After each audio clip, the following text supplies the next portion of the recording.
रात्रि क्लास है 29 अगस्त 1967।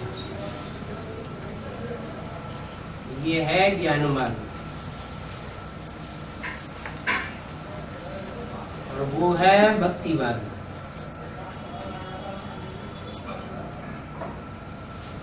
ज्ञान मार्ग माना जानकारी का मार्ग।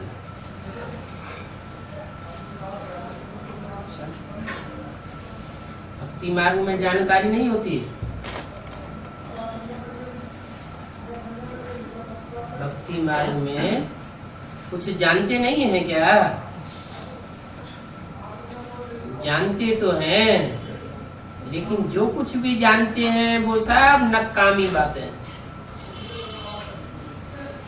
काम की कोई बात नहीं। क्यों? भक्ति मार्ग में काम की कोई बात नहीं है। क्यों काम की बात नहीं है? परिचय नहीं है। क्योंकि जो कुछ भी भक्ति मार्ग में जानते हैं वो दुख की ओर ले जाने वाला है। और ये है ज्ञान मार्ग। जानते हैं, जानकारी है, ज्ञान है। किस बात का ज्ञान है? सत्य का ज्ञान है। सत्य क्या है? जो सुख देने वाला है सो सत्य है, जो दुख देने वाला है सो असत्य है। दुखदाई है रावण और सुखदाई है राम। सुख देने वाला एक है और दुख देने वाले रावण के अनेक सिर हैं और मुखिया बनकर के बैठे। एक है सुखदाता, बाकी सब है दुखदाता। तो सत्य किसे कहा जाए? ज्ञान किसे कहा जाए?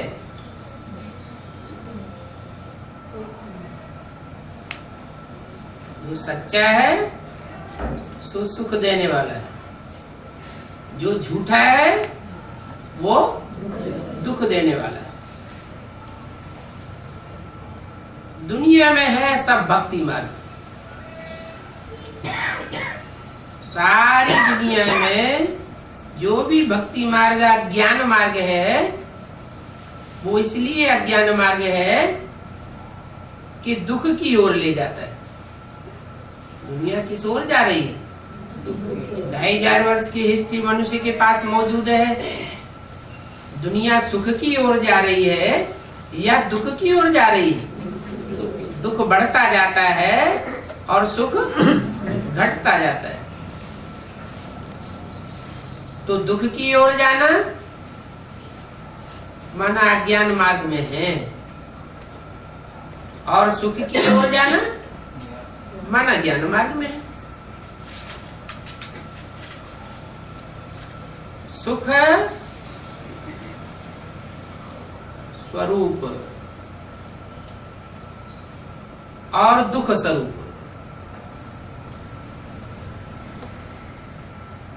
आत्मा सुख स्वरूप है, शांति स्वरूप है,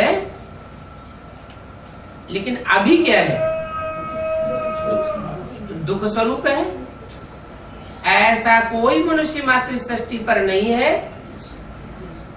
जो कहे कि दुख और अशांति हमारे पास नहीं आ सकती। सब सुख शांति के भिखमंगे हैं।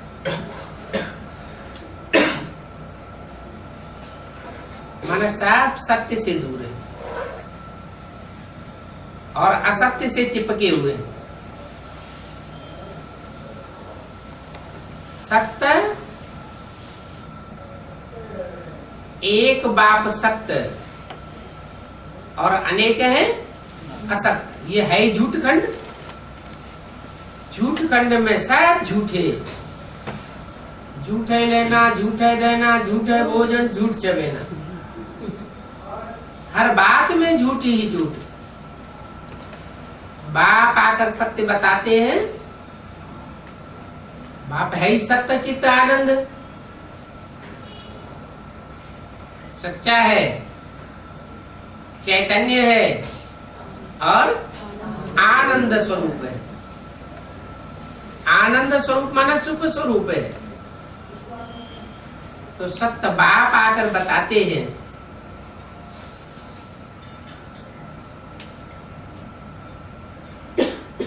कि अज्ञान क्या है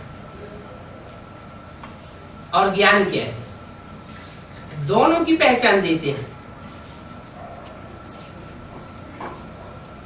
अज्ञानी मनुष्य अज्ञानता की दुनिया में पड़ा है, उसको पता नहीं है सत्य क्या है और असत्य क्या है। ऐसे तो बड़े बड़े जज बैठे हुए हैं, जजमेंट देने वाले, इस बात का जजमेंट देते हैं। सत्य क्या है, असत्य क्या है, न्याय क्या है, अन्याय क्या है। बड़े बड़े धुरंधर बैठे हुए हैं, लेकिन फिर भी सत्य सामने नहीं आता, झूठ ही झूठ बढ़ता जाता है। अभी सत्य बाप आकर के बताते हैं, सत्य का निचोड़ है आत्मा ज्योति बिंदु। इस स्वरूप में अगर टिकेंगे तो सत्य की पहचान होती जाएगी। सत्य है आत्मा, असत्य है शरीर, देह, देह के 5 तत्व। जहां देह के 5 तत्व हैं, भले चैतन्य में है तो भी उनमें काम, क्रोध, मोह, अहंकार भरा रहता है, देह भान भरा रहता है। क्योंकि आत्मा अपन को देह समझ बैठी है। देह भान आने से, देह अहंकार आने से अज्ञानता की ओर बढ़ते जाते हैं। आत्माभिमान आने से सत्य की ओर बढ़ते जाते हैं। अभी बाप आया हुआ है सत्य, बताते हैं कि सत्य युग आने वाला है और झूठखंड जाने वाला है। ज्ञान की दुनिया आने वाली है, सत्य की दुनिया सत्युग आने वाला है और अज्ञानता की दुनिया झूठखंड खलास होने वाला है। ये देह की दुनिया है। देह की दुनिया में 5 तत्वों की भी प्रधानता है और 5 विकारों की भी प्रधानता है। 5 विकारों का बाप है देह अभिमान, और देह की बनावट होती है 5 तत्वों से। तो 5 तत्व देह का सार, जिनसे 5 तत्व वाला शरीर बनता है, और आत्मा 5 तत्वों के बने हुए शरीर से बिल्कुल भिन्न। इतनी भिन्न कि आत्मा सदा सत्य है और देह सदा असत्य है। कुछ पता नहीं, ये देह आज है और कल न रहे, विनाशी। सत्य है अविनाशी और देह है विनाशी। देह के 5 तत्व भी विनाशी। तो क्या सत्युग में देवताओं को देह नहीं होगी? देह तो होगी, लेकिन देह का भान नहीं होगा। और उसे झूठ खंड की दुनिया में देह का भान करो, मैं इतने पैसे वाला हूँ, मैं इतने मर्तबे वाला हूँ, मेरी इतनी पोजीशन है। तो ये जो देह भान है वो देह भान ही झूठ है। झूठ खंड की दुनिया में झूठ आता है रावण से, और रावण अज्ञानता ही सिखाता है। क्या? अजानता।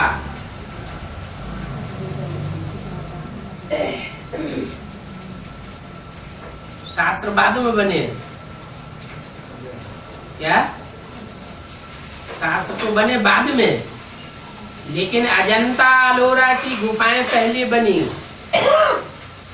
वहां से शुरुआत हुई मनुष्य के अज्ञानता की। उन गुफाओं में ज्ञान के नाम पर अज्ञानता के चित्र बना दिए गए। जो चित्र बने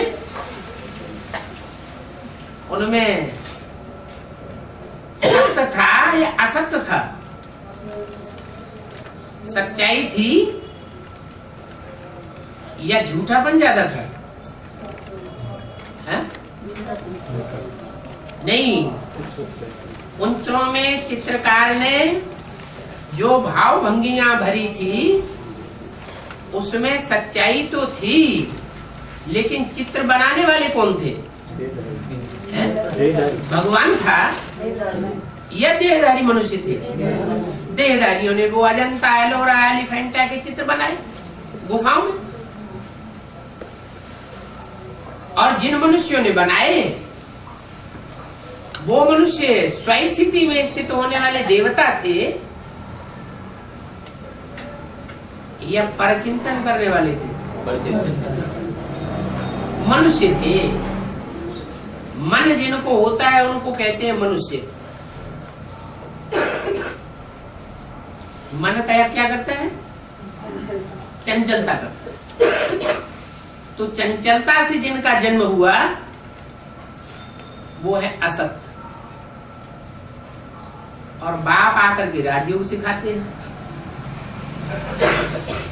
मन को क्या बनाते हैं? अमन बनाते हैं।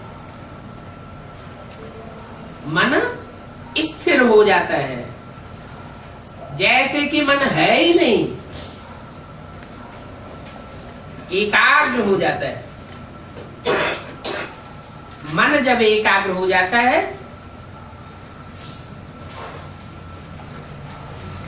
तो आत्मा बन जाती है। आत्मिक स्थिति जो पक्की होती है वो नंबरवार होती है। सतयुग में जो भी देवताएं होंगे वो सब एक जैसी आत्मिक स्थिति वाले होंगे या नंबरवार होंगे? सबकी 16 कला संपूर्ण स्टेज होगी, वो तो होगी, लेकिन फिर भी जो आत्मा आत्मिक स्थिति में ऐसी स्थित हो जाए कि सारी मनुष्य सृष्टि का ज्ञान उसमें समा जाए, पूरा ड्यूरेशन 5000 वर्ष का उस बुद्धि में आत्मा में समाया हुआ हो, तो कहेंगे संपन्न आत्मा, संपूर्ण आत्मा। अगर कोई आत्मा 2 जन्म या 2 दिन भी कम जन्म लेती है 5000 वर्ष के ड्यूरेशन, तो उसको संपूर्ण नहीं कहेंगे, आत्मा नहीं कहेंगे। 16 कला संपूर्ण तो होगी, लेकिन कुछ न कुछ परसेंटेज में आत्मिक स्थिति में अंतर पड़ जाएगा। तो 100% सत्य सिर्फ एक बचता है और बाकी सब बाकी सब परसेंटेज में आ जाते हैं। जो 100% सख्त बचता है इस षष्ठी पर, जिसके लिए बोला है, इस षष्ठी पर सदा कायम एक शिव बाबा है। अगर वो शिव बाबा इस षष्ठी पर सदा कायम न रहे तो ये षष्ठी भी ठहर नहीं सकती। सत्य के बगैर षष्ठी ठहर नहीं सकती। भले आज की दुनिया झूठखंड है, लेकिन झूठखंड भी ठहरा हुआ है ना, खलास तो नहीं हो गया, अभी ठहरा हुआ है। इसका मतलब जरूर इसमें कहीं न कहीं सत्य है। और अभी तो जो संपूर्ण सत्य है और सदैव सत्य है, जिस सत्य के लिए गायन है पूर्णमिदम, वह सदा पूर्ण है, पूर्णमद है। उस पूर्ण में से पूरा निकाल लो। पूर्णात् पूजम उदिच्यते, पूर्णस्य पूर्णमादाय पूर्णमेवावशिष्यते। वो ऐसा सत्य है कि उस सत्य में से पूरा ही सत्य निकाल लिया जाए तो भी वो सत्य ही बचता है। वो कौन है? उसको कहते हैं सदाशिव। सदाशिव एक होता है संगम युग में सदाशिव साकार रूप में, जो मुकर्रर रूप से पार्ट बजाने वाला है।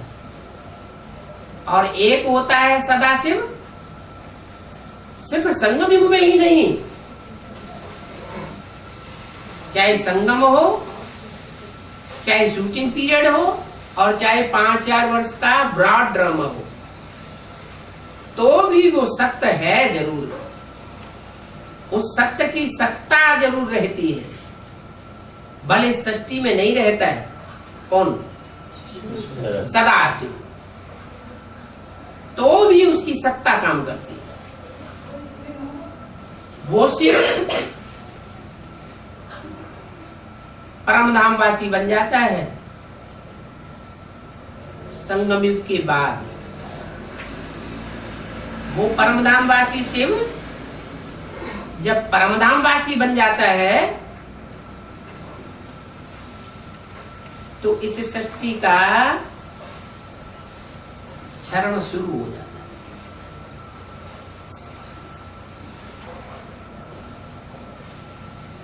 जैसे मकान बनता है, इंजीनियर बता देते हैं इस पुल की आयु, इस मकान की आयु इतनी है,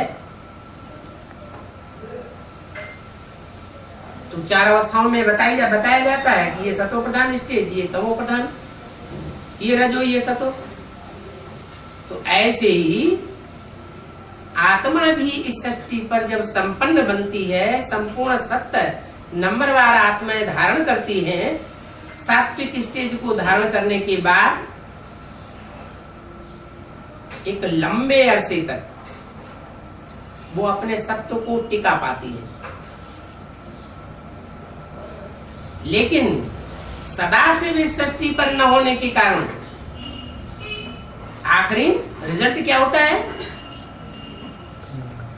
जैसे जैसे असत आत्माएं, जो अपूर्ण आत्माएं हैं, वो इस सृष्टि पर उतरती रहती हैं, ऊपर से बाद में उतरती हैं, वो अपूर्ण आत्माएं उतरती हैं या संपन्न आत्माएं उतरती हैं?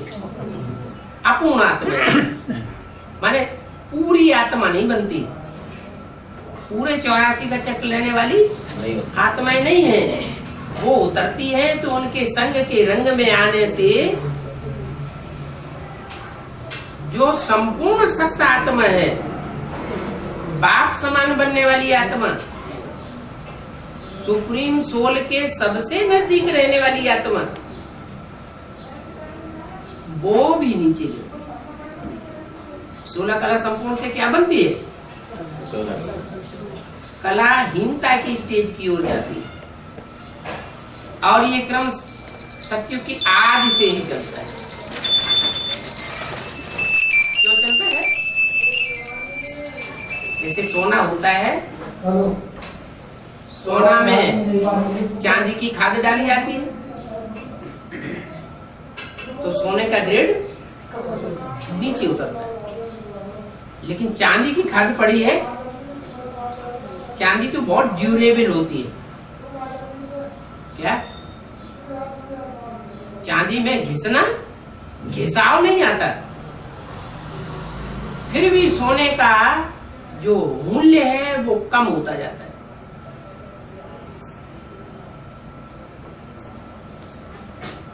त्रेता में जो चांदी की खाद पड़ती है वो आत्माएं ढेर की ढेर उतरती हैं। 8 करोड़ आत्माएं, और सत्य को पूरा ही नीची स्टेज में ला देती है। जो सच्चा है, सच्चाई है, जो ज्ञान है वो पूरा ही डिग्रेड हो जाता है। कौन सी स्टेज तक पहुंचता है? 8 कला तक पहुंच जाता है। आत्मा 8 कला बन जाती है, और 8 कला से भी जब नीची की स्टेज में आती है तो उसे कहते हैं झूठा। सच्चाई कब तक रही? 8 कला से ऊंची स्टेज तक रही, तब तक सत्य आत्माएं आत्मिक स्टेज में टिकी हुई थी। और 8 कला से नीचे आई, झूठी होने लगी। कहते ना, ये गिलास पानी रखा हुआ है, ये पानी शुद्ध है, और किसी ने आकर के इस पानी को पी लिया तो क्या कहेंगे? झूठा हो गया। तो देवात्माएं त्रेता के अंत तक सत्य स्टेज में रहती है। 8 कला की स्टेज में है, सत्य स्टेज में है, आत्मिक स्थिति में है, आत्मा को भूली हुई नहीं है। और जैसे ही 8 कला से नीचे स्टेज आती है तो कोई न कोई निमित्त आत्माएं ऊपर से ऐसी उतरती है जो देवात्माओं को क्या बना देती है? झूठा बना देती है। झूठा बना देती माना जो सतयुग त्रेता में वृत्ति चलती थी सत्य की, आत्मा की, ऐसी वृत्ति थी कि राधा की दृष्टि कृष्ण में और कृष्ण की दृष्टि राधा में ही डूबती थी। वो द्वापर युग के शुरू होते ही कोई ऐसी आत्माएं उतरना शुरू हो गई जिनके आने मात्र से ही वो आत्माएं झूठी होने लगी, विविचारी बन गई। जो विरुद्ध था मर्यादा पुरुषोत्तम पने का, दृष्टि जो है वो शरीर का ही तो अंग है। त्रेता में बाहुपाश में बंधते हैं,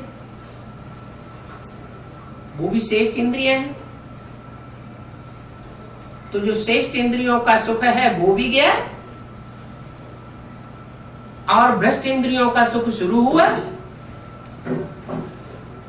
और विविचारी बनना भी शुरू हुआ। दृष्टि का विविचार, वृत्ति का विविचार, ज्ञानेंद्रियों का भी विचार, और कर्मेंद्रियों का भी विचार। तो झूठ की शुरुआत हो गई। द्वापर के आदि में कोई भी मनुष्य आत्मा ऐसी नहीं बचती जो ढेर के ढेर ऊपर से उतरने वाली आत्माओं के संसर्ग संपर्क में नहीं आती। आती हैं, लेकिन उनमें से कुछ आत्मा ऐसी है जिनमें आत्मिक स्टेज बहुत ज्यादा परसेंटेज में भरी रहती है। वो परसेंटेज कहाँ भरा जाता है? संगम में। जो आत्माएं अभी सोते, जागते, उठते, बैठते, चलते, खाना खाते, जितनी आत्मिक स्टेज की प्रैक्टिस करती है और जितना स्वस्थिति का जो रचयिता है, रचने वाला है, स्वस्थिति बनाने वाला है, सदैव स्वस्थिति में रहने वाला है, उस सुप्रीम सोल बाप को याद करती है तो उनमें वो पावर भरती जाती है। जैसे कोई बैटरी में पावर भरती है, ऐसे वो बैटरी पावरफुल होती जाती है। कोई बैटरी बहुत पावरफुल बन जाती है और कोई कम पावर वाली रहती है। क्यों रहती है?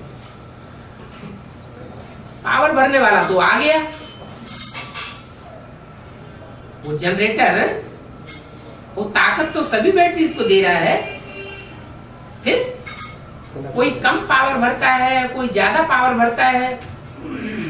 कोई बैटरी ऐसी है जो द्वापर की शुरुआत होते ही एकदम खाली हो जाती है। उस समय की जो भी देवात्माएं हैं, उन देवात्माओं में सबसे कमजोर देवात्मा बन जाती है।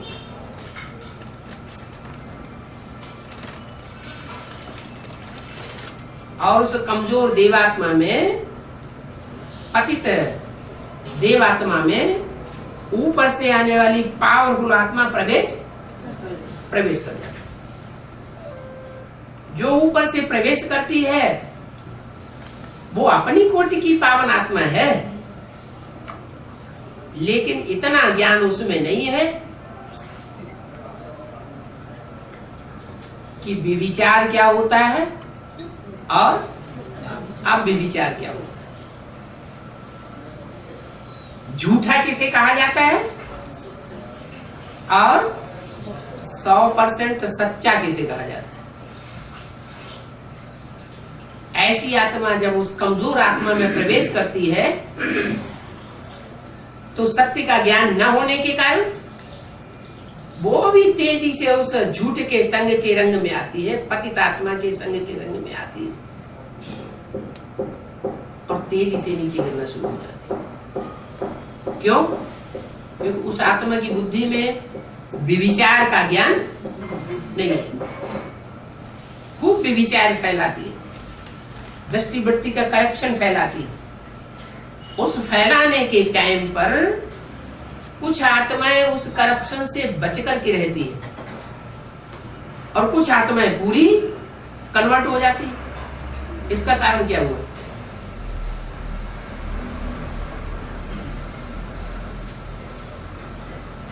कुछ पूरा ही कन्वर्ट हो जाती है, पूरी प्रभाव में आ जाती है, संग के रंग से पूरी प्रभाव में आ जाती है। और कुछ अपने को कंट्रोल करके रखती, कंट्रोल करके ही नहीं रखती,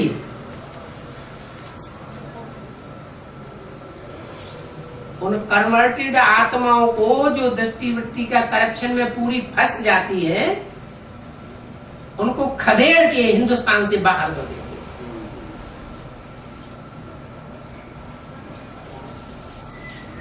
क्या वो अलग, वो बगुले और वो हंस, उनको टिकने नहीं देती।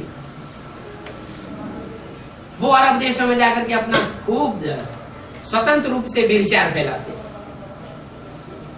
इतना तक उनमें व्यभिचार होता है कि भाई बहन क्या है वो भी नहीं मानता। भाई बहन में शादी होने लगती है।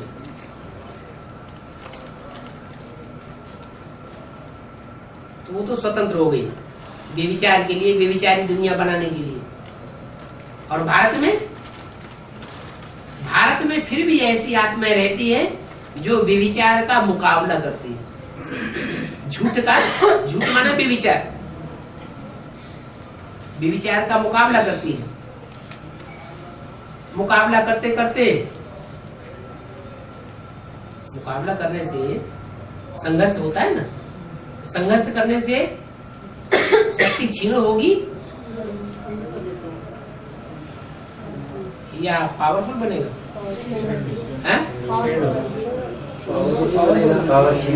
मुकाबला करने से शक्ति क्षीण होती है या पावरफुल बनती है? क्षीण होती है। कोई भी संघर्ष करेंगे तो शक्ति क्षीण होती है।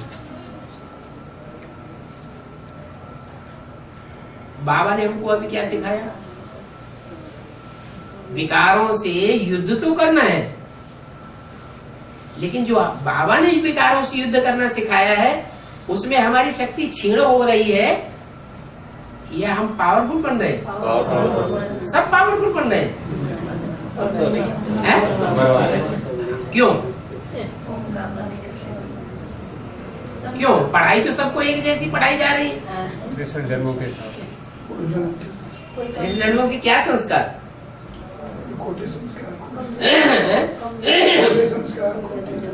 नहीं, जिन आत्माओं ने व्यभिचारियों का संग लिया है पूर्व जन्मों में, वो यहाँ शूटिंग पीरियड में भी उन व्यभिचारियों के संग के रंग में आ जाती है। बनी बनाई बन रही, अब कछु बननी ना, तो कब बनी बनाई? 63 जन्मों में जो बनी बनाई है वो यहाँ शूटिंग पीरियड में रिहर्सल होती है। शूटिंग पीरियड में रील घूमती है। तो ये जो रील घूम रही है,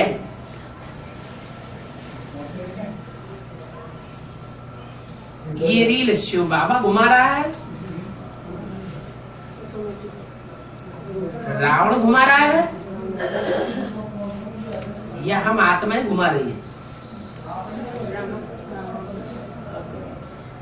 इस रील के घुमाने का जिम्मेवार कौन? हर आत्मा अपने लिए खुद जिम्मेवार है। अभी भगवान बाप तो आकर के हमारी बुद्धि रूपी हथेली में पूरी तकदीर दे रहा है। ऐसा करने से ऐसा होगा, ऐसा करने से ऐसा होगा। जानते भी हैं झूठ क्या है और सत्य क्या है, फिर भी जानने के बावजूद भी न चाहते हुए भी क्या हो जाता है? झूठ की ओर आकर्षण हो जाता है। तो जो झूठ की ओर आकर्षण हो जाता है और हम जानते हैं कि हमारा ही किया हुआ कर्म है, कोई दूसरे का किया हुआ कर्म नहीं है। अगर कोई आत्मा माया बनकर के आती है, रावण बनकर के आती है, माया बन के आती है स्त्री रूप में, और रावण बन के आती है पुरुष रूप में, ये दो रूप में माया आती है ना। तो जो भी माया आती है, उस माया के प्रभाव में हम झूठ और सत्य को नहीं पहचान पाते, और द्वापर युग में हम कमजोर पड़ जाते हैं। कोई द्वापर में आज में ही कमजोर पड़ते हैं, कोई द्वापर के मध्य में कमजोर पड़ जाते, दूसरे धर्म पिताओं के आने के बाद, कोई द्वापर के अंत में, कोई कलयुग के अंत में, कोई कलयुग के मध्य में, और कोई आत्मा ऐसी है जो कलयुग के अंत तक, अंतिम जन्म तक झूठ से लड़ाई लड़ती रहती है।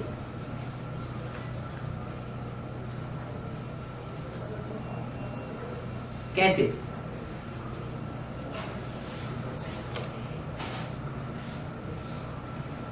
अंतिम जन्म तक लड़ाई लड़ेंगी तो संघर्ष करते करते उन आत्माओं का हाल क्या होगा? है? बेहाल हो जाना चाहिए, है? बेहाल नहीं होना चाहिए। नहीं, जैसे यहाँ इस समय संगम युग में जो आत्माएं विकारों से युद्ध कर रही हैं और हिम्मत नहीं आती, क्या? एक तो होता है विकारी ऐसा जो अपने घर में ही विकारी है, और एक विकारी ऐसा होता है जो अनेकों के साथ भी विचार में आसक्त हो जाता है।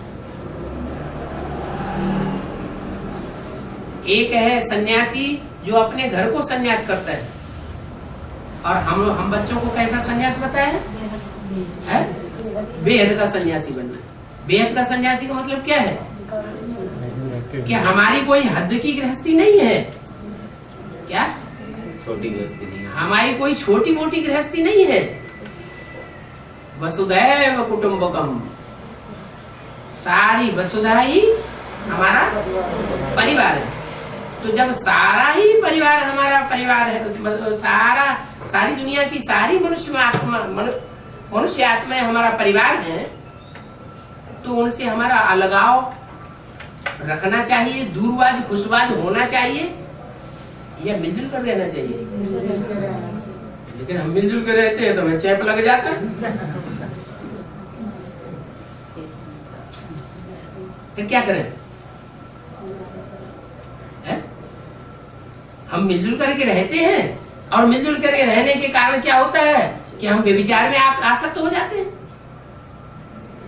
हमारी इंद्रियां जो है आसक्त हो जाती हैं।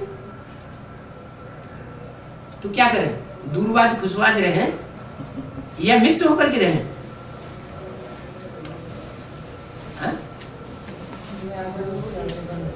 न्यारे और प्यारे बन के रहें। कोई मिसाल? कीचड़ में कमल का फूल रहता है। कमल का फूल, वो कमल का फूल तो जड़ है, मिसाल कहाँ हुई? कोई चैतन्य मिसाल बताए? राम वाली आत्मा। कैसे?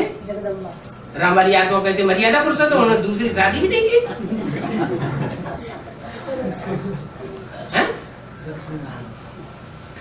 अभी है लक्ष्मी नारायण, जब लक्ष्मी नारायण होंगे तब होंगे, अभी कहाँ है?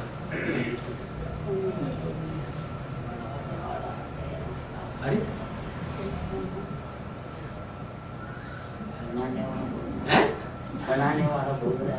बनाने वाला बोल रहा है।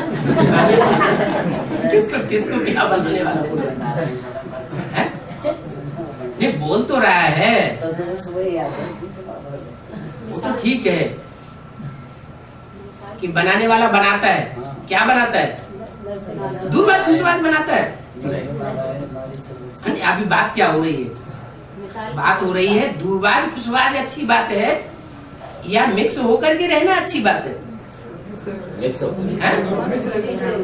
मिक्स रहना है, मिक्स रहना है, लेकिन करना क्या है? रहना है, भले परिवार के साथ जैसे रहते हैं परिवार के भांति ऐसे मिक्स होकर के रहना है, लेकिन बुद्धि डिटैच रखनी है। बुद्धि कहाँ है?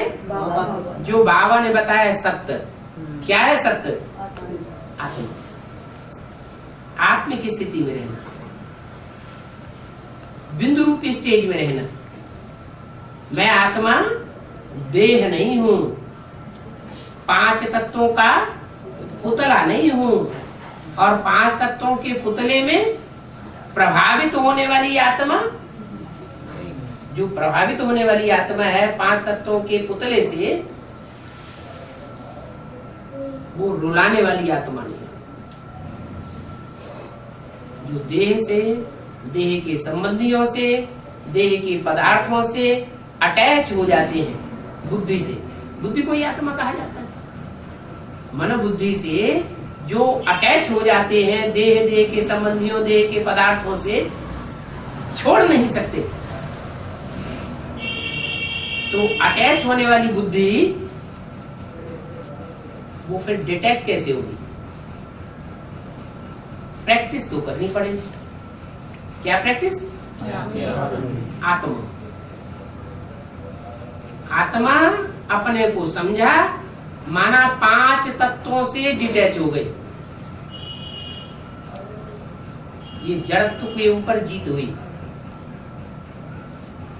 अब रही बात आत्मा में जो विकार भरे हुए हैं, आत्मा है तो चैतन्य, देह को नहीं सोचा, देह को नहीं याद किया, ज्योति बिंदु समझा, लेकिन ज्योति बिंदु आत्मा में विकार तो भरे हुए हैं 63 जन्मों के। तो 63 जन्मों के जो विकार भरे हुए हैं, विकृति भरी हुई है, वो विकृति को खलास करने के लिए क्या करें? परमात्मा पाप को याद करें, ऐसी आत्मा को याद करें जो कभी विकृति में नहीं आती। देह में तो आती है, लेकिन देह में आने के बावजूद भी निवृत्त रहती है, और जिसमें प्रवेश करती है उसको भी निवृत्त बनना सिखाती है। यहाँ तक निवृत्त बनना सिखाती है कि यादगार दिखाई है कि सांप लिपटे हुए हैं। क्या? काम विकार की यादगार सांप लिपटा हुआ है कमर में। कोई एक सांप लिपटा हुआ होने की बात होगी क्या? हा? एक ही सांप लिपटा था क्या? अरे सारा परिवार, जब सारी दुनिया कुटुंब है तो कितने भी सांप हो, उन सांपों से प्रभावित होने वाली आत्मा नहीं होनी चाहिए। वो यादगार बनी हुई है, वो सैंपल बताया गया है। ऐसे ही क्रोध विकार,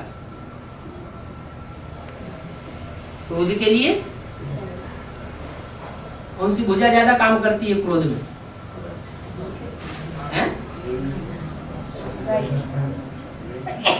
कोई की राइट हैंड ज्यादा काम करता है और कोई का लेफ्ट हैंड ज्यादा काम करता है। घरवाली को कहते हैं लेफ्ट हैंड और पुरुष स्वयं है राइट हैंड। तो क्रोध के रूप में जो कार्य करने वाली जन्म जन्मांतर की सहयोगी आत्मा है, देवात्मा होती है ना, तो देवात्माएं तो 21 जन्म तक लगातार एक के साथ एक के संग में रहती है। फिर धीरे धीरे उनका संग किसी का जल्दी टूट जाता है, किसी का अंत तक टूटता है। नंबर 12, तो जो आत्माएं आदि से लेकर के अंत तक एक के संग के रंग में रंगी है, जैसे पार्वती के लिए क्या गायन है? वरौ शंभु न तो रौ कुंवारी। अगर मेरा पति के रूप में संसर्ग रहे तो एक आत्मा के साथ संसर्ग रहे और दूसरी जास्ती नीचे गिरने वाली आत्माओं के साथ मेरा संसर्ग संपर्क संबंध न जुटे। कौन सा संबंध? सबसे ज्यादा चेप कौन से संबंध में लगता है?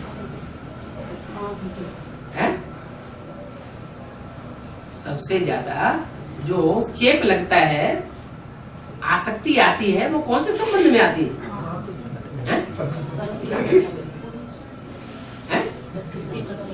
अरे कन्या है, सारी जीवन कन्या पवित्र रहती है, माँ बाप की बनकर के रहती है, पीहर घर की होकर के रहती है, पीहर के भांतियों की बनकर के रहती है, और जब वो पति के घर चली जाती है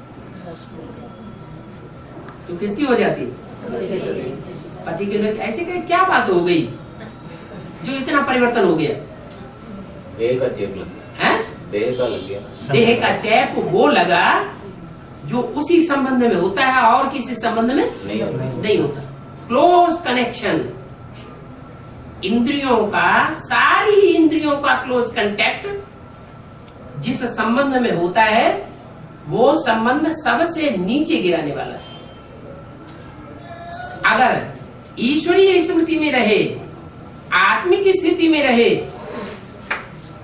क्या आत्मा की पक्की स्थिति में रहे, तो चेप लगेगा फिर? है? नहीं लगेगा। तो फिर तो करके देखना चाहिए फिर।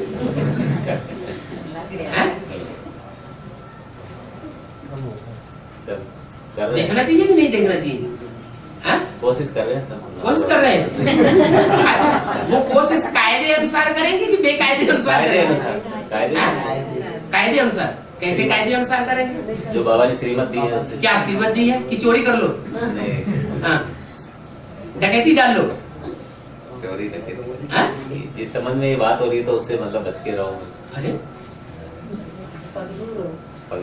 इस दुनिया में, खास करके भारतवर्ष में, तो कोई ऐसी कन्याएं होती नहीं है जो बिन फेरे हम तेरे बन जाए और किसी पुरुष के इंद्रियों से आसक्त हो जाए, संसर्ग संपर्क में, संबंध में आने लगे। चोरी चकारी और डकैती की बात दूसरी है। तो क्या करेंगे? अभी तो शिव बाबा ने हमको मंत्र ये दिया है कि तुम सब ब्रह्मा कुमार कुमारी हो। क्या हो? ब्रह्मा कुमार हो और ब्रह्मा कुमारी हो, तो संबंध क्या बन गया? भाई बहन का संबंध बन गया। अगर एडवांस ज्ञान में आ गए तो भाई भाई, तो फिर और ऊंची स्टेज हो गई, भाई भाई का संबंध बन गया। फिर ये बातें आनी चाहिए। फिर ये बुद्धि में कैसे आ गया कि हमारा पूरा परिवार जो है वो हमारा कुटुंब है? जब पूरा परिवार कुटुंब है, सारी दुनिया हमारा कुटुंब है, हमारा परिवार है, तो परिवार जो है वो हमारी बुद्धि में कौन सा परिवार है? बाहर की दुनिया का परिवार है या जो बाप ने आकर के परिवार बनाया वो परिवार बुद्धि में? बाप ने जो परिवार बनाया वो परिवार हमारी बुद्धि में। उस परिवार में भी ये देखना है, भाई बहन तो हैं, लेकिन कहीं एक ही बहन तो नहीं है ऐसी जहां हमारा सारा बुद्धि हो जा रहा हो। ये हमारी बहन है और बाकी सब भतीजे भतीजी हैं। ये भी देखना जरूरी है। किसी एक से बहन का रिश्ता विशेष जुड़ गया और दूसरे से बहन का रिश्ता उतना नहीं जुड़ा हुआ, तो उसको बाबा कहते हैं फैमिलियरिटी। क्या? किसी के साथ व्यक्तिगत रूप से फैमिलियरिटी में नहीं आना है। अगर फैमिलियरिटी में आवेंगे तो भी चूक जाते।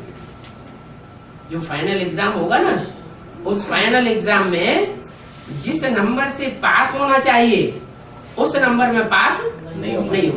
अरे परमात्मा बाप के सब बच्चे बच्चियां हैं, सभी हमारे भाई बहन हैं। कोई विशेष लगाव है या कोई विशेष ग्रुप से लगाव है, इसका मतलब कहीं न कहीं त्रुटि है। हम कोई न कोई देहधारी के प्रभाव में आ गए, तो वो देहधारी का प्रभाव हमको फिर नीचे गिराता है। इसलिए सारी दुनिया कुटुंब तो बने, लेकिन कुटुंब बनने के साथ साथ हमारी कायदे की स्टेज बनी रहे, बेकायदे की स्टेज न रहे। अभी तो ब्राह्मण परिवार में ऐसे बेकायदे पे चलने वाले बहुत हैं। क्या? ईश्वरीय कायदे के अनुसार जो बाप ने कायदा बताया हुआ है क्लियर कर दिया। क्या कर दिया क्लियर? हम सबके बाप हैं, ये बुद्धि में रहना चाहिए, या हम परमपिता परमात्मा शिव के बच्चे हैं, ब्रह्मा के साकार रूप में भाई बहन हैं। क्या बुद्धि में रहना चाहिए? साकार रूप में है तो हम भाई बहन हैं। संपर्क संबंध संसर्ग में आना पड़ता है, साथ साथ रहना पड़ता है, देह के साथ साकार रूप में कार्य अर्थ है, तो हम भाई बहन हैं। और जब हम अपनी स्टेज में टिके हुए हैं, हम आत्मा हैं, तो हम भाई भाई हैं। पहुंचना तो है भाई भाई की स्टेज तक, लेकिन भाई भाई की स्टेज तक न भी पहुंचे तो कम से कम भाई बहन की स्टेज पर तो हो। लेकिन भाई बहन की स्टेज में भी बाप कहते हैं माया आ जाती है। क्यों माया आ जाती है? हम तो ब्राह्मण परिवार के बन चुके, माया नहीं आनी चाहिए। ब्राह्मण परिवार के तो बन चुके, लेकिन इस ब्राह्मण परिवार में भी ऐसी ढेर सारी आत्माएं घुसी हुई हैं जो इस्लाम धर्म में कन्वर्ट हो चुकी थी। चाहे एडवांस पार्टी हो और चाहे वो बेसिक पार्टी हो। बेसिक पार्टी में जड़ें हैं इस्लाम धर्म की और एडवांस पार्टी में बीज है इस्लाम धर्म के, विचार फैलाने वाले। तो ये ध्यान रखना है कि यहाँ सब एक जैसे नहीं है, किसी के मस्तक पे कुछ भी लिखा हुआ नहीं है।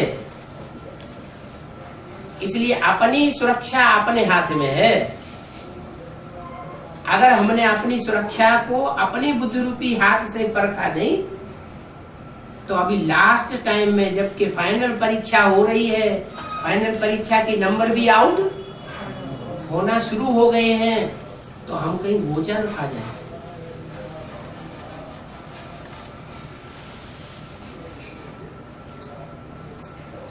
पांच हैं दुश्मन, काम, क्रोध, लोभ, मोह। शंकर जी के गले में मोह लटका हुआ है, सर्प लटका हुआ दिखाए जाते हैं, मोह। और सबसे ऊपर अहंकार। ये 5 दुश्मन हैं, लेकिन दुश्मनों से दुश्मनी करनी है क्या? हाँ, क्या करना है? क्या करना है?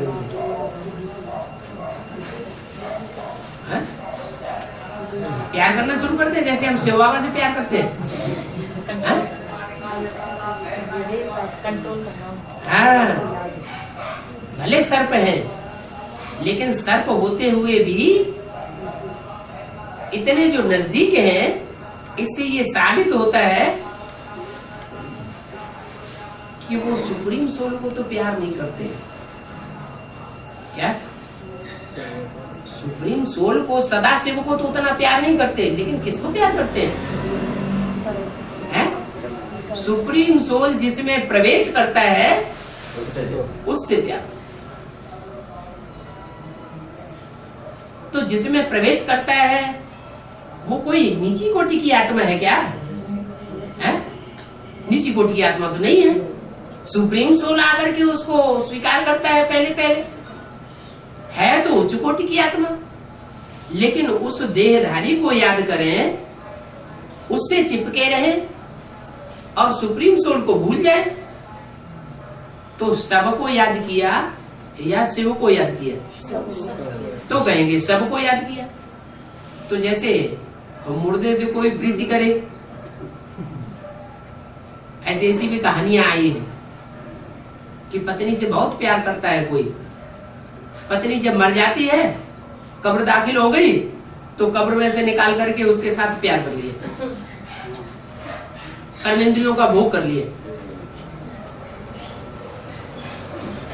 तो जीवित अवस्था में जो भोग किया, संग किया, और मृत अवस्था में मुर्दे के साथ जो संग किया, उसमें फर्क क्या पड़ेगा? कौन सा ज्यादा तुच्छ हो गया?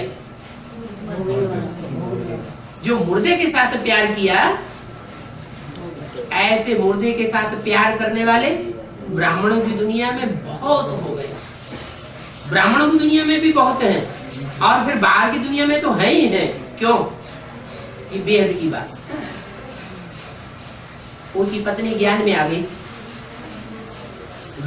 गई, उसकी बुद्धि डाइवर्ट हो गई। पति में बुद्धि है नहीं, बुद्धि कहां चली गई? एक शिव बाबा, दूसरा न कोई, और उसका पति उसके साथ जबरदस्ती करता है। वो बाप की याद में ऊपर उड़ जाती है, अपने तन को मुर्दा बना दिया। अब वो ज्ञान में चलने वाला पति है या ज्ञानी पुरुष है, उसने जो प्रीति की वो किसके साथ प्रीति की? मुर्दे के साथ प्रीति की। तो मुर्दे के साथ प्रीति करने के कारण उसका हाल क्या होगा? बेहाल हो जाता है। चाहे वो ज्ञानी हो, चाहे वो अज्ञानी। ज्ञानी है तो 100 गुना बोझ चढ़ता है, अज्ञानी है तो 1 गुना बोझ चढ़ता है। यहाँ ब्राह्मणों की दुनिया में सब प्रकार के बोझ होते हैं। अच्छे से अच्छे पाठधारी भी हैं और बुरे से बुरे पाठधारी भी हैं। जो अच्छे से अच्छे पाठधारी हैं वो सदैव अपनी बुद्धि के सामने बाबा की श्रीमत को रखेंगे। ऐसी हालत में बाबा का क्या कहना है? सर्व सर्पणियों की दुनिया है, संग के रंग में आते हैं, वो हमारा परिवार है, सारी दुनिया को परिवार का, कुटुंब का भांति बनाना है, बन रहे हैं। तो दूरबाज खुशबाज होने की बात तो नहीं है। जैसे शादी में बुलाते हैं, हम मना कर देते हैं, हम नहीं आएंगे। इसको क्या कहेंगे? इसको कहेंगे दूरबाज खुशबाज। अरे 63 जन से हिसाब किताब बांधे हैं, बाबा ने तो मुरली में बोला नहीं है क्या तोड़ दो। कि तोड़ ना निभाओ। कोई बुला रहा है और प्यार से बुला रहा है, कोई हमको जान से मार देने के लिए तो नहीं बुला रहा है? घात करने के लिए बुला रहा है क्या? नहीं। तो अगर प्यार से बुला रहा है तो उसके पास जाना चाहिए ना, जाना चाहिए। लेकिन क्या पक्का करके जाना चाहिए? सेवा करने कि हम उसकी सेवा करके आएंगे, उसके प्रभाव में हम नहीं आएंगे। कुछ भी हो जाए हम उसके प्रभाव में नहीं आएंगे, अपना प्रभाव, बाबा का प्रभाव उसके ऊपर छोड़ के आएंगे। तो ऐसे ही ये तो हुई गृहस्थियों की बात। लेकिन जो गृहस्थी नहीं है, अपने को ईश्वरीय सेवा में अर्पण कर दिया है, उनके लिए भी यही बात लागू होती है। क्या कोई अगर प्यार से बुलाता है कि आकर के हमको समझाओ, और वो जानता है कि ये तो नीति नियमों पर चलने वाले नहीं है, ये तो नियमों का उल्लंघन करने वाले हैं,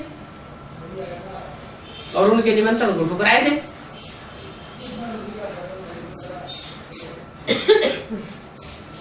दूरबाज खुशबाज बन करके रहे। कोई प्यार का हाथ बढ़ाए और वो उस हाथ को ठुकरा दे, तो अच्छी बात है क्या? ये तो अच्छी बात नहीं।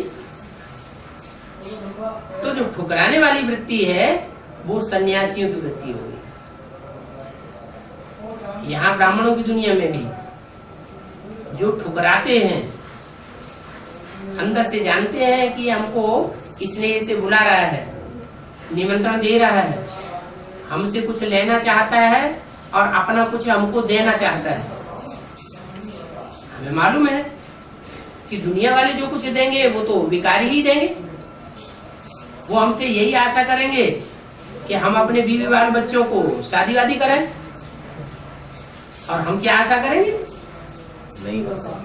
हम उनकी जो संबंध है वो एक के साथ जुटाएंगे, एक के साथ जुटाएंगे तो वो भी अभिविचारी बनेंगे, दुनिया भी अभिविचारी बनेगी। सारी दुनिया को हमें लक्ष्य है, हमारा लक्ष्य है सारी दुनिया को शिवालय बनाना।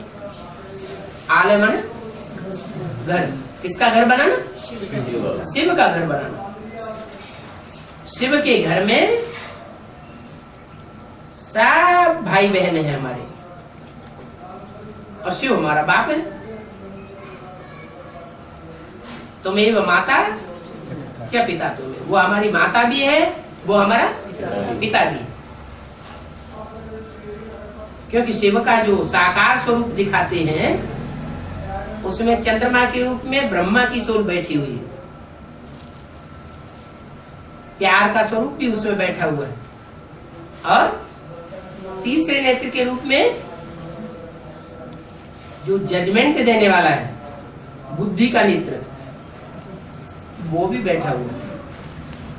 वो हमारा बाप है, वो हमारी माँ है, दोनों बैठे हुए हैं, दोनों के साथ हमारा संबंध जुड़ा हुआ है, और वो संबंध अस्थायी नहीं है, स्थायी संबंध है।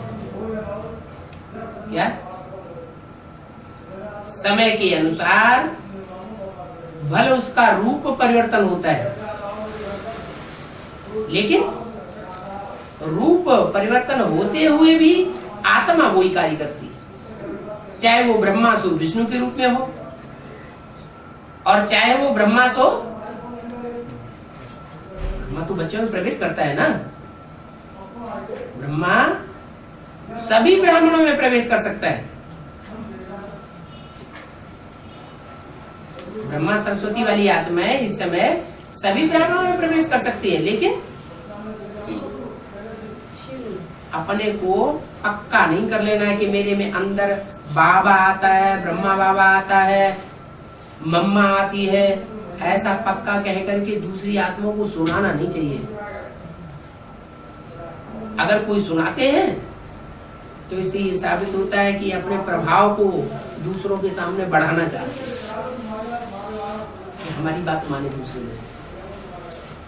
ऐसी बात अगर करेंगे तो प्रभाव बढ़ेगा, प्रभाव बढ़ेगा तो जो अज्ञानी आत्मा है उस प्रभाव में आएंगी, जो ज्ञानी आत्माएं हैं, जिनकी बुद्धि में एक शिव बाबा, दूसरा न कोई बसा हुआ है, वो आत्माएं प्रभाव में आने वाली नहीं। तो कल्याण अकल्याण अपने हाथ में है। संसार की जो भी मनुष्य आत्माएं हैं, हमारी बुद्धि में तो बैठ गया है कि श्रेष्ठ आत्माएं कौन सी हैं, जो पूरे 84 जन्म लेने वाली है, पूरे पक्के 84 जन्म लेने वाले आत्मिक स्थिति में स्थित होने वाले हैं, वो हमारा परिवार है, वो हमारी डायनेस्टी का परिवार है। और जो पूरे 84 जन्म लेने वाले नहीं है, वो हमारा परिवार नहीं। फिर भी परिवार न होते हुए भी शिव जो इस सृष्टि पर आया हुआ है, वो सारी दुनिया का कल्याण करने के लिए आया है या सिर्फ 9 लाख आत्मा का कल्याण करने के लिए आया है? सिर्फ 9 लाख सितारों का ही कल्याण करने के लिए नहीं आया है, सारी सृष्टि की हर मनुष्य आत्मा का कल्याण करने के लिए आया। तो हमारी भी ये दृष्टि वृत्ति रहे कि कोई भी आत्मा हमारे संसर्ग संपर्क में आती है, हम उसको ठुकराएं नहीं। क्या कुछ न कुछ कणा दाना उसको देने का लक्ष्य रखें। अगर ये लक्ष्य रखते हैं, हमने हिम्मत की ना, है? हिम्मत करेंगे तो मदद देने वाला कौन? सुप्रीम सोल बाप हमको मदद देने के लिए तैयार है, क्योंकि हम उसके काम करने के लिए निमित्त बनते हैं। तो ये नहीं देखना है कि ये सर्प है, ये काम विकार का सर्प है, ये क्रोध विकार का सर्प है, ये अहंकार का सर्प है, ये लोभी है, ये हमारा सब कुछ हरण कर लेगा, ये भाव नहीं रखना। लेकिन अंदर से अलर्ट रहना। क्या क्या अलर्टनेस रहे? नुकसान है? नहीं, सांप है ये नहीं, सांप के रूप में नहीं देखना। क्या देखना? हमको संग का रंग से प्रभावित न हो जाएंगे, आत्मिक स्थिति में रहें, कोई भी हो, हम आत्मिक स्थिति में जरूर रहें। हमारी आत्मा का प्रभाव, हमारी आत्मा की तीक्ष्णता उसके ऊपर असर करे, उसकी आत्मा की तीक्ष्णता विकारी भाव हमारे ऊपर असर न करे, तो बाबा से पूरा सहयोग मिलेगा। ये भी तो सर्विस है। क्या जैसे बाबा किसी को सुनाते हैं तो ऐसे बोलते हैं, ये कौन सा ज्ञान है तुम्हारा जो ऐसे नियम लेके बैठे? कैसे नियम? हम पहले सुनाते ही समय उसको नियम बताने लग पड़ेंगे। जैसे अभी रिश्तेदारी में कहीं जाते हैं, खाना पीना का, तो वो तो उनको मालूम पड़ ही जाता है ना, जैसे खाने पीने के मामले। हाँ, तो कहते ये तेरे बाप ज्ञान नहीं है, हाँ। हम नहीं सुनना चाहेंगे इस ज्ञान। अच्छा, तो क्या चाहते हो? अपने ज्ञान के ऊपर उनसे पूछो क्या चाहते हो आप? तेरा ज्ञान तेरे पास रख, और तो हमारे यहाँ देवी पे भी नहीं चढ़ेगा। है? वो क्या चाहते हैं हमसे? ये चाहते हैं कि जैसे सगा संबंधी में जुटते रहो, ये खाना पीना सब कुछ ये करके रहो, हाँ। और नहीं तो हमारे घर पे भी नहीं आओ। मना कर देते हैं, तो हमारी छुट्टी हो गई, बड़े आसानी से छुट्टी हो गई, जैसे कहते तो हैं ना, हमारी जिम्मेवारी खत्म हो गई। वो तो बहुत अच्छी है। तो इससे साबित हो गया कि उनका सच्चा प्यार नहीं है। लेकिन वो ज्ञान तो नहीं सुनते हैं, है? ज्ञान तो नहीं सुनते हैं, ज्ञान नहीं सुनते, ज्यादा खान पीन के ऊपर ही बुलाते हैं, बुलाते नहीं है, बुलाते तो हैं, बुलाते तो हम जाते हैं, ज्ञान नहीं सुनना चाहते। या नहीं सुनते, कोई अर्थ नहीं। हमारी चलन से वो आज नहीं तो कल सुधर वो जाए। ऐसे कहते कि जैसे हमारी इज्जत पे तूने दाग लगा दिया कि ये कौन सा ज्ञान है। हमने कौन सी इज्जत खराब कर दी? बहू की इज्जत खराब कर दी, कि बेटी की इज्जत खराब कर दी, कि बहन की इज्जत खराब कर दी? किसकी इज्जत हमने खराब तो करवाई? पूछी तो बोला हमारे घर पे नहीं आना, हमारे डेली पे वो नहीं। बात ठीक है, तब ठीक है, तो हम समझ गए कि तुम सच्चे प्यारे नहीं हो, तुम्हारा प्यार झूठा है। बाबा इनका तो पूरा ही परिवार तोड़ के बैठ गया।